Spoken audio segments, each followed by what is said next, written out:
gathered together from the cosmic reaches of the universe, here in this great hall of justice, are the most powerful forces of good ever assembled.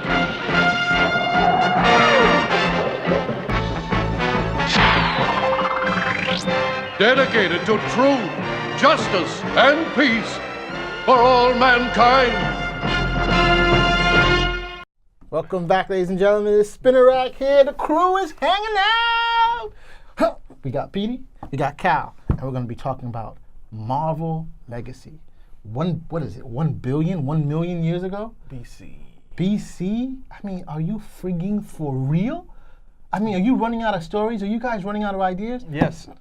Cal, yes. I'll let you start off, but I know you're already going to down the damn thing. Well, Petey, let's see you at least. Petey has a really nice. Petey, I think, has a really nice analogy. So why don't let's start with Petey. Petey, let's hear this, man. Explain it to the population that they may not know about. Marvel's been very cagey about this this legacy thing, and we immediately thought it was going to be like a rebirth and getting back to the old stuff and old characters, because that's why they've been cagey. So then we started getting these images, and we got Odin, and we got, I'm not sure if that's a Hulk or a Starbrand. It doesn't make any sense, and they keep trying to bring back Starbrand. But then when I saw it saying, 1 million BC, I started thinking, what did we already see that was close to that? What's the name? Grant Morrison went into the future, 1 million, DC 1 million. So now Marvel is like, you know what? Let's just reverse it. Let's go do what, it should work. And then they're like, not to say the characters aren't cool. Like, look at the stuff. Look at whatever the Starbrand Hulk is, and Ghost Rider on the woolly mammoth. It doesn't make any sense why you would Ghost Rider on the woolly mammoth, but you're damn right it doesn't make any sense. You got the Phoenix, and the Phoenix is not a positive. That's not character. a ride. You're supposed to be a ghost. Ghost Rider is supposed to be on some sort of vehicle, not an elephant or a mastodon. Yeah. So again, we went from DC talking about DC's crossover, and this Marvel needed a crossover, so there we go. We have, I was about to say, Medal of 1 million. It's like we have Legacy. So it has some surprises. We had some weird titles, some of which I think they got canceled.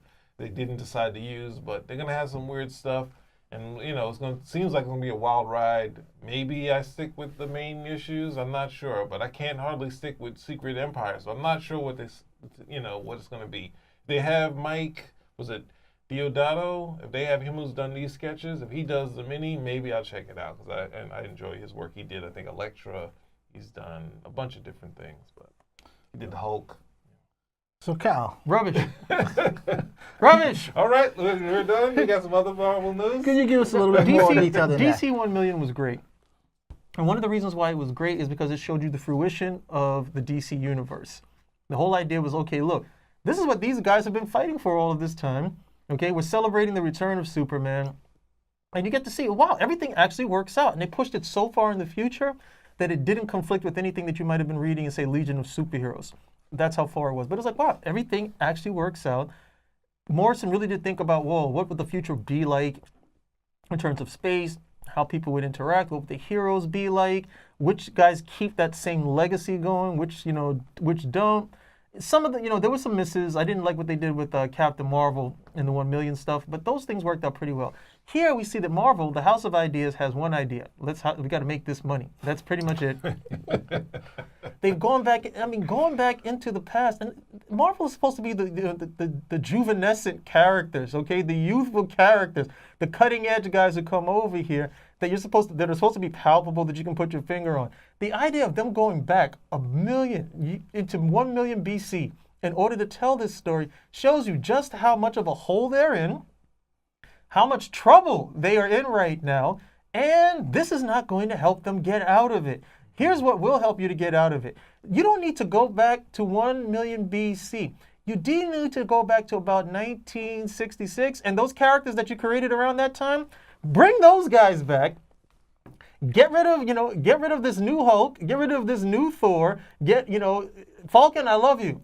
Time to go. Steve Rogers is Captain America, no more of a Nazi. How about investing in the whole thing. How about investing in the characters that you already have instead of going back and then when they do this type of stuff, Marvel has like this silver age.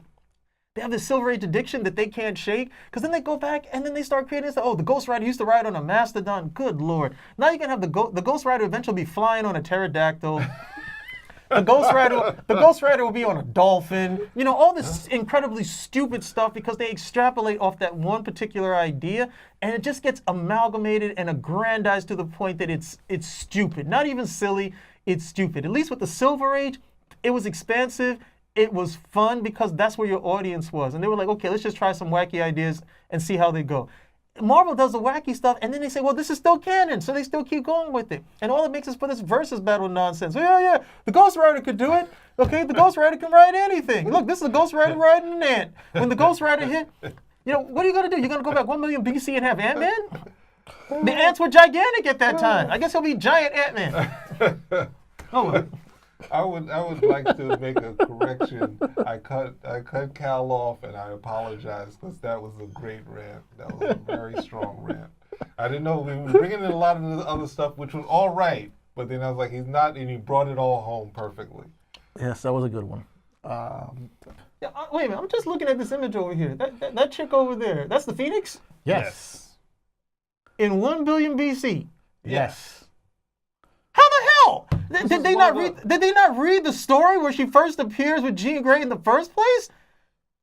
I guess they said the power of the Phoenix has always been around. It's a primal force. On Earth? No. That totally undercuts the whole story. Because what was the whole idea? That she came out, Jean Grey, because she wanted to experience human emotion, human feeling. It had never happened before. Now you're saying it happened 1 billion years ago? I know. These guys have no damn ideas whatsoever. I know. No, it totally undercuts that story. It totally undercuts it. I would just say that the Phoenix was chaos bringer, ravager of worlds, and in space. So the aspect wasn't a nice guy. So it wasn't a nice character. So. It's not about being nice. I don't think it takes away. I just X-Men wise. The whole idea of the Phoenix character, okay, and the only reason why, okay, it should have even happened is because Jean Grey was supposed to die. The Phoenix Force came over and said, "Hey, look, makes this particular deal. You will live. I'll get to experience emotion through you." And that's why the whole thing went off the rails in the first place. Why? Because the Phoenix Force couldn't deal with human emotion. That's why she ended up going dark. No, that's not what happened. And then we go from here. Now you're saying 1 billion years, now you're saying 1 million years ago in BC, the Phoenix already did it. So what's the point? So, I mean, look. I only make the correction that Phoenix was just an evil being. It's been an evil being, and it wasn't tainted by humanity. That's the last bit that Claremont added to ruin everything that happened. Don't disagree with you on that. If you read the original stories, that was not the case. And I'm talking strictly about the Phoenix storyline. That's probably one of the most popular storylines Marvel has produced. One of the most popular storylines in comics, period. And then you do something like this. Yeah, I know that. Not in disagreement. They don't respect the characters. You go 1 billion. I just have an X-Men. 1 billion. Yeah, that's it. You're telling me 1 million BC. If it's anybody other than Thor, Odin's son, with that hammer, it's ridiculous because he's a god. It doesn't matter what time period. Yes. He's always had that hammer. That hammer was meant for him. Mm-hmm. That now means you are going to undercut that whole story. Marvel, what is wrong with you? I mean, but this is one thing. What is wrong with you? This is something we've been talking about. Smoking. We've been talking about for the longest. Is that these artists and the companies are not respecting the characters that people have come to like. You know, they're putting into these different twists and turns, adding other characters. Other people in the same characters that we've been growing up with. And what happens? We don't end up liking it. And then we don't end up buying it. And then what happens?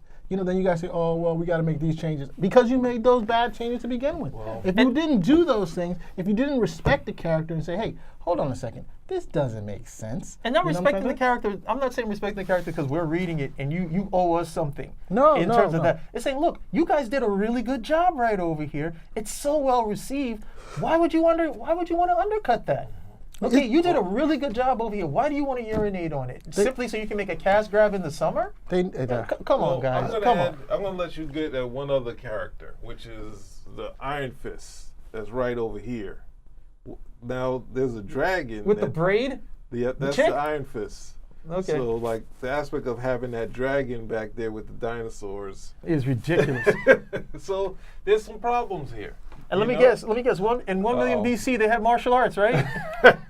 Right? These martial arts. They're there. That's the start of it. These martial arts that have only really been around for a few thousand years, they had it all the way back then.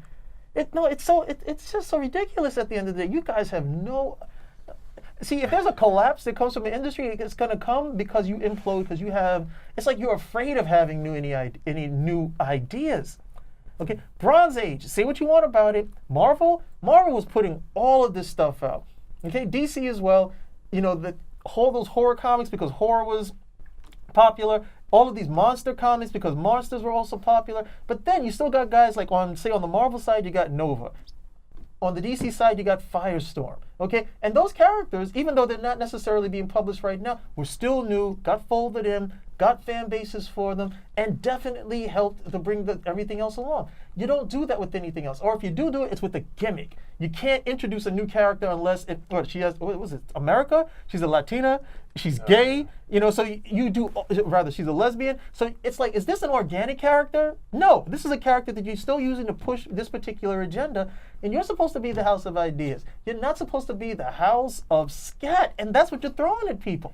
And why do you keep doing it? Because you guys keep buying it. You keep buying it. Okay, I got it. I would just add one other thing. It's like, you know, we can sit at home. The fun part of this is that we can create our own 1 million BC character. What about Nova? Yep. What kind of helmet would he have back then? It'd be made bone of stone. A bone helmet? Yeah, bone of stone. helmet. That's right. The Ghost Rider's going to be riding with Fred Flintstone to work. It works so we need some more of these characters. What would Colossus be back then? I need a good one. Wolverine. What would that be? Wolverine would still be alive back then, right?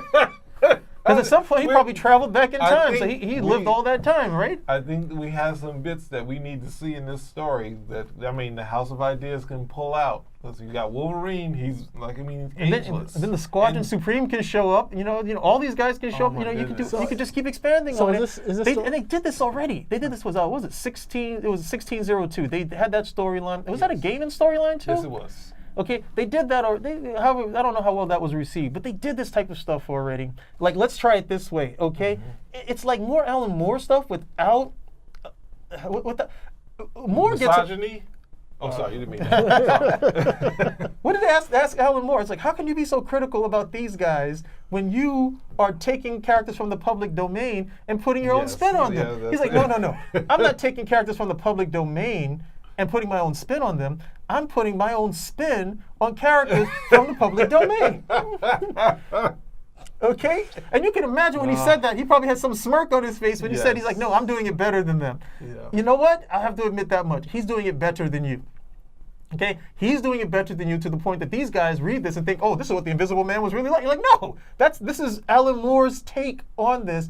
And then I look at this right over here. It's like the same stuff when they want to do this. Well, let's take the Marvel characters and put them in a Victorian setting. Or do this. Those what-ifs, those Elseworlds, they have their place. But when they start becoming unilateral for what your universe is supposed to be, that's when you start running aground into some serious, serious problems. And it makes me wonder why, what happened to the what-if series where you guys got to put out those ideas.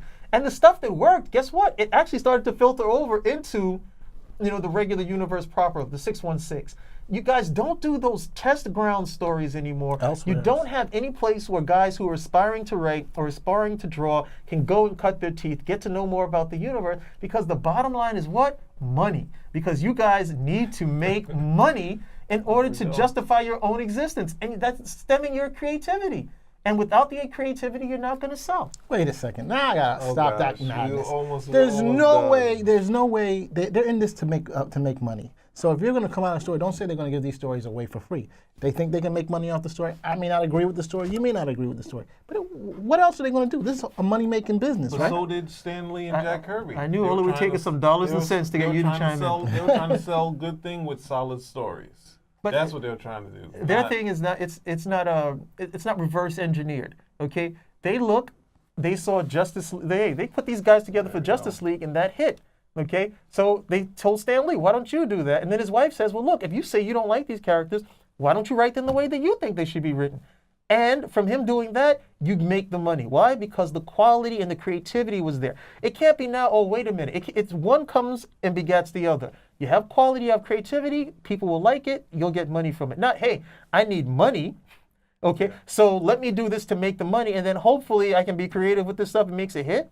No, that's when you start making 1,800 variant covers and one special with one with a special gold ticket in there. I'm not about to knock Marvel on that end. Look, again, I think this story could be misguided, but they must have done some type of research. They must have done some type of We're done. You know what I'm trying to say? We got other Marvel. We have So- any other Marvel? Yeah, we got 1 million BC Ben Riley clone saga. That's another thing. Ben Riley. We need a Spider-Man that's actually like, well, Spider-Man already turned into a spider in Marvel fanfare, so Yeah. we All right. can do that.